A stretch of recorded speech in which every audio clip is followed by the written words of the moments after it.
glass, coffee, tea, and rum. One day when the tonguing is done, take our leave and go. At a fair in the sun town, her hair was blonde and her dress was brown. She made a whaler man come around.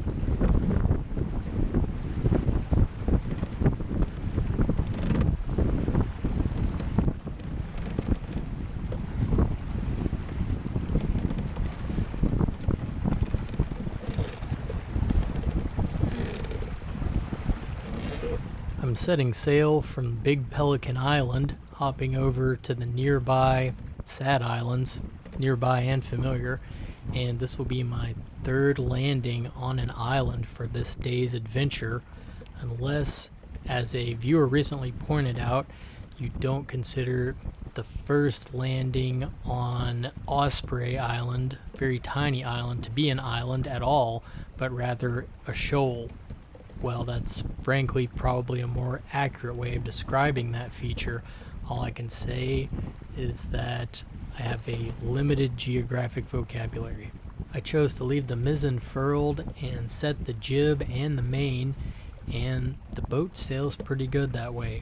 If I don't get the sails trimmed just right, I will end up with a bit of lee helm, and that may be apparent from this footage. It's difficult to tell from the video, but the sun is in my eyes very bad, and you can kind of see me trying to look under the boom and scan my surroundings, and that's partially because I'm having a hard time telling where I'm going to end up landing on the Sad Islands. And I'm familiar with these islands, and there's basically one spot that's sand where you can land safely and easily, even though this is somewhat of a lee shore at the moment.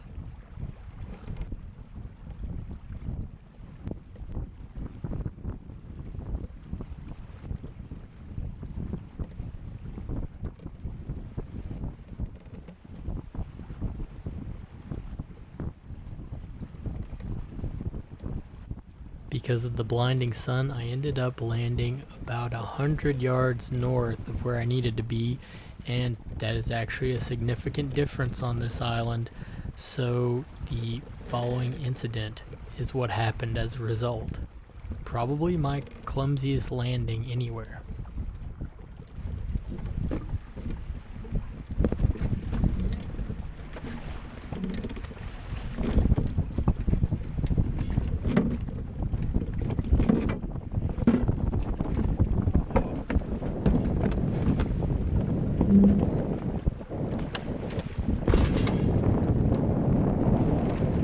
I thought I could save the boat at the last minute by letting the main sheet run all the way forward as the boat was starting to turn downwind, which is one of the advantages of this style of unstayed rig, but the sheet just didn't run out fast enough.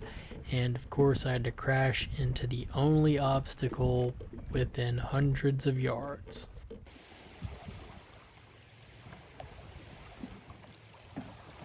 Well, somehow I made it to the Sad Island. I've been here before and I thought I knew where I was landing, but the sun was just blinding me so bad, and I was just a little bit short of where I meant to be and ended up crashing directly stem into a log. But luckily nothing was damaged, and here I am.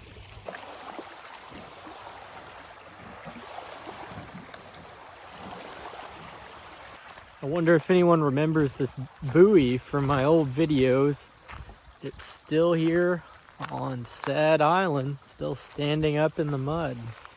It's a channel navigation buoy that has drifted over from the main Cumberland riverbed.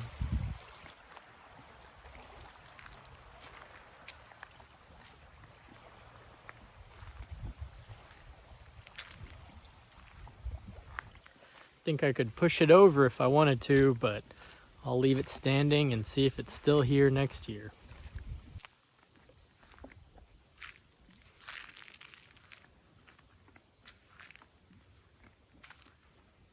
Man, I just love it out here, especially this time of year. So nice. And you know, a lot of people don't come out here. I'm seeing maybe a couple different sets of tracks on this island, and I saw one distinct set of tracks, somebody with their dog out on the big island. But for the most part, don't think a lot of people come here. It's a little bit of a challenge to get here with a power boat. I mean, it's not that hard for a small boat, but you do have to be willing to do a bit of work because it tends to get shallow and flat when the water is this low.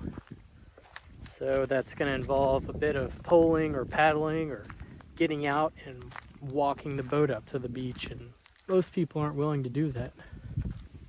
In summer it's a lot easier to get here, but then you have to contend with insects and there's just not as much dry land. And actually, most of the islands on these lakes are completely inundated at high water.